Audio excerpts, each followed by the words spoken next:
Hey guys, it's Kate, and I wanted to make a quick video today to demonstrate salt on watercolor and the textures it can leave. And I wanted to make it as even as I could with some timing, so I hope you'll stick around for this video to see what results you could get on your watercolor paper. So I'm starting with my Mozart Kohlrabi palette. I'm going to be using the deep blue color for all of these so that we have kind of a control.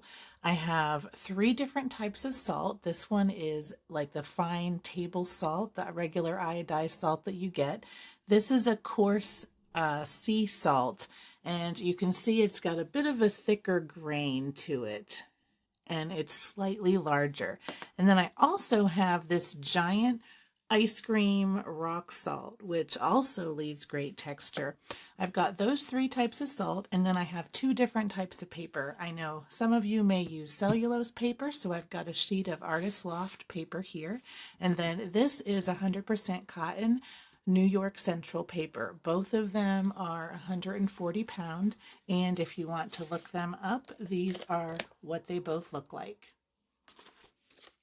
So to make it kind of even, and because it's hard to get exactly the same amount of water on here with a brush, I'm going to give each square one spray of water, and then I'm going to go in with my brush and add some of that dark blue to give it some color. So the top row on each one, I'm going to put the salt on immediately after adding paint. This one I'm going to wait 30 seconds, and then this one will be a minute waiting. So let's get started. I'm going to give these each a spray, just like that. And then I'm going to quickly go in with my paint and get a nice loaded brush, just like that.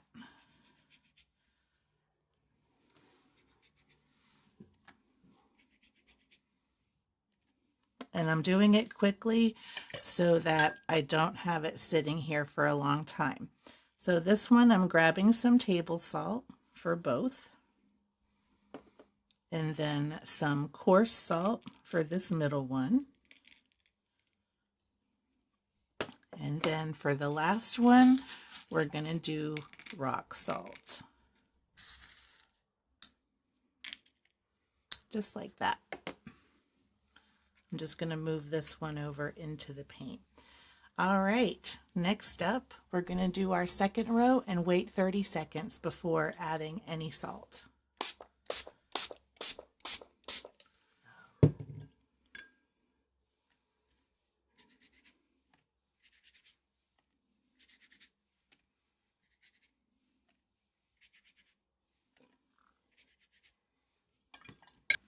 Okay, our 30 seconds is up. I'm going to do the same thing with these. So on goes the table salt. Next up is the coarse salt. And I'm just sprinkling it right on there. And then we've got our rock salt. And I'm going to try to put a similar amount on each square compared to the one above it. All right.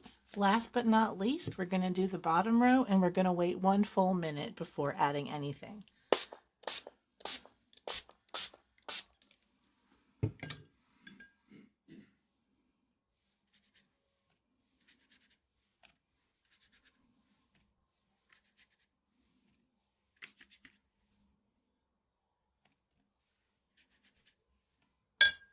Okay, our minute is up. Let's get our salt on. There's our table salt. Adding that. Our coarse salt. Putting that on there. And last but not least is our rock salt. Whoops.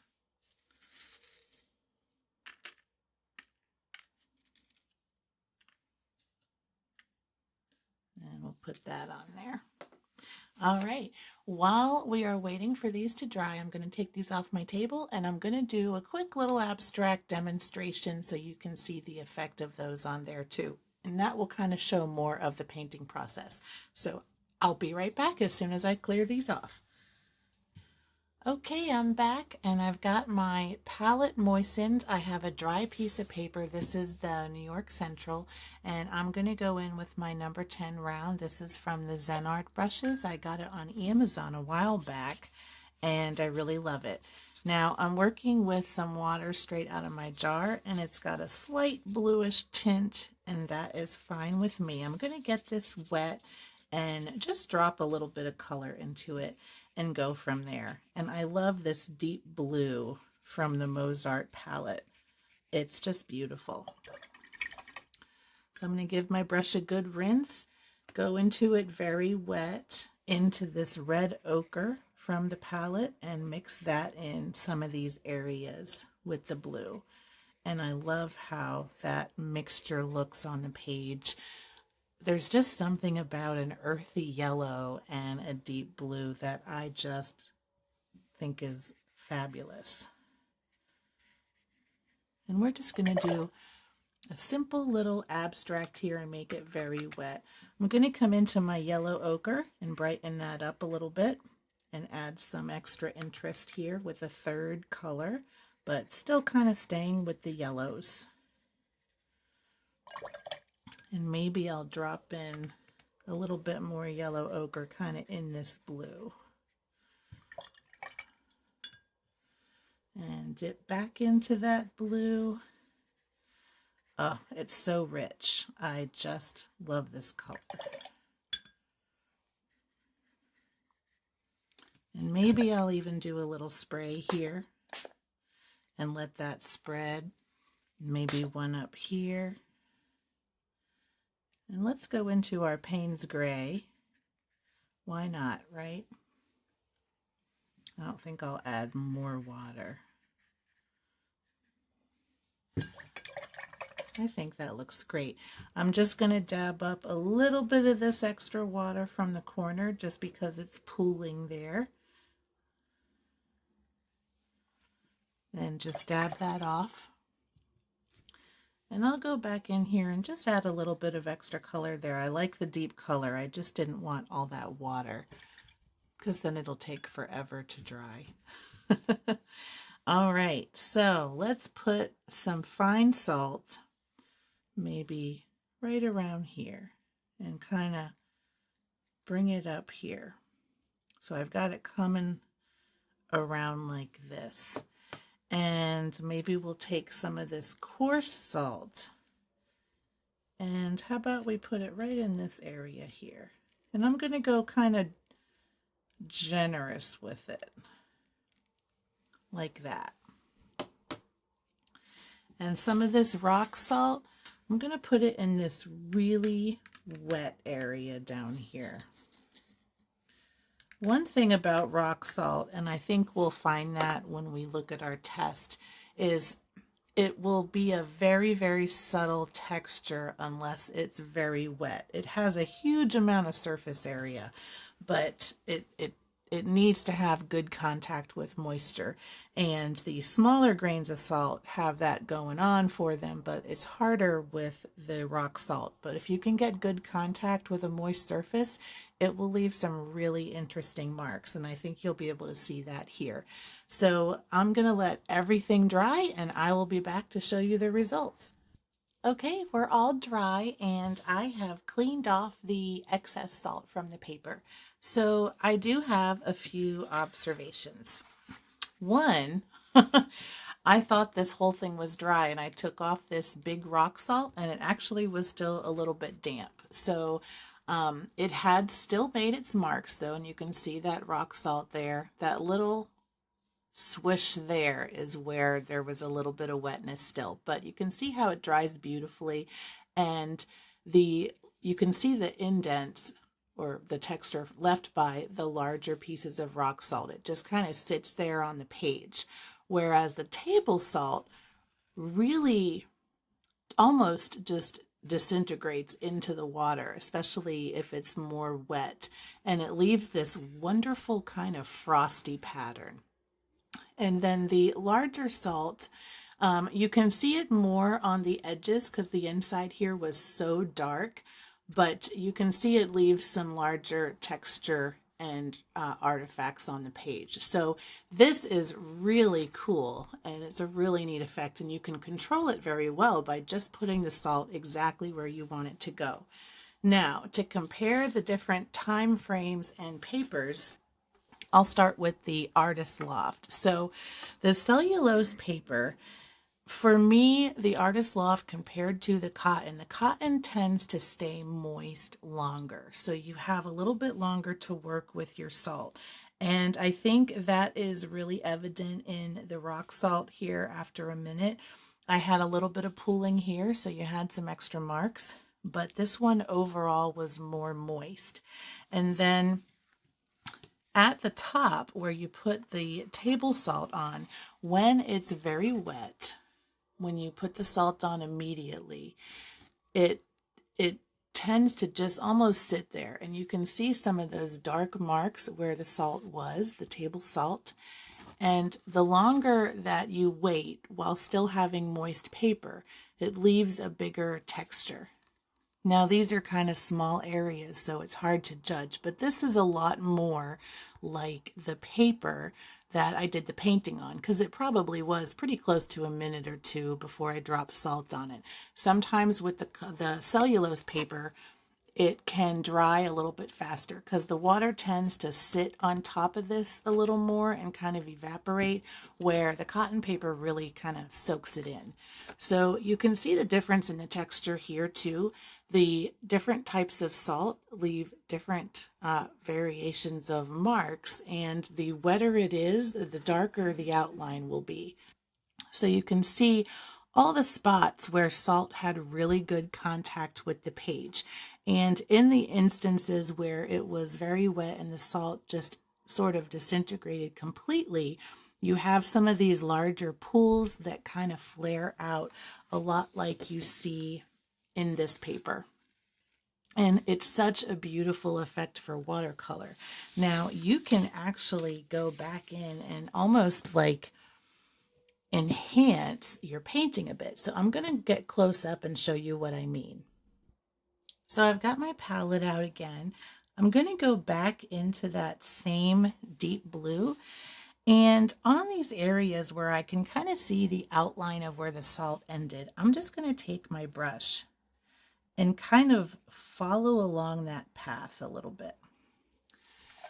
And then I'm going to use a dragging technique. I'm going to rinse my brush and blot it so it's just damp now. And you can kind of just sort of drag it along that outside edge. And that gives you kind of an extra line. I'm going to blot again and take up that extra. Gives you an extra line of contrast, and you can get pretty deep with that color. I'm going to come back in and blot some of that blue in there, and that will just sort of spread out slowly as it continues to dry. I can do the same thing over here. Let's say I just really wanted to highlight this part of the page and add that extra contrast. So I'm going to dip my brush in the water again and blot it, and then I am going to come in here with my damp brush and just kind of drag it along that edge. Just like that. I'm going to blot it again and continue going around.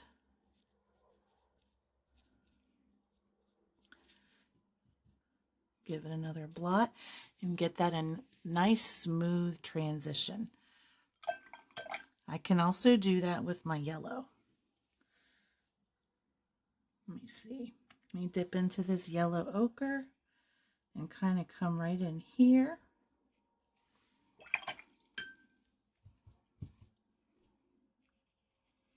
And add some detail there, deepen up that color a bit, and maybe over here where it got a bit watered out.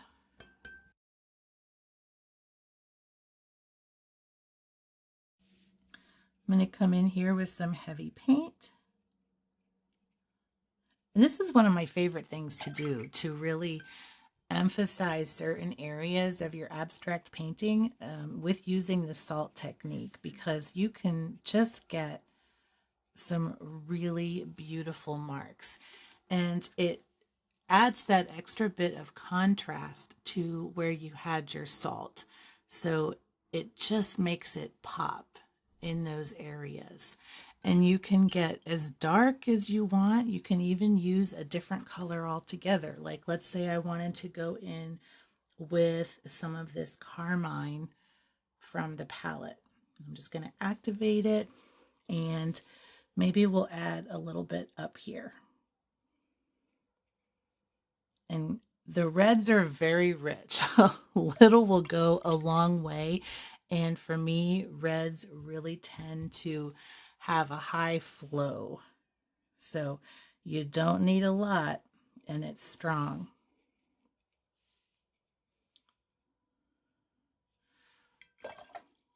And you can add different colors as a second coat to your artwork. And I'll just keep on dragging that out and just let it blend right into that painting as a nice layer. Isn't that beautiful? And then you could come in here with doodles. You can come in here with another coat of paint. You can do some glazing with other shapes. But salt is a wonderful technique to just add that spark of interest and texture to your paintings. So I hope you really enjoyed this video today. And if you like this video, give it a thumbs up so more people can see it. And if you want to see more videos like this, consider subscribing to my channel. And until next time, keep creating with some salt.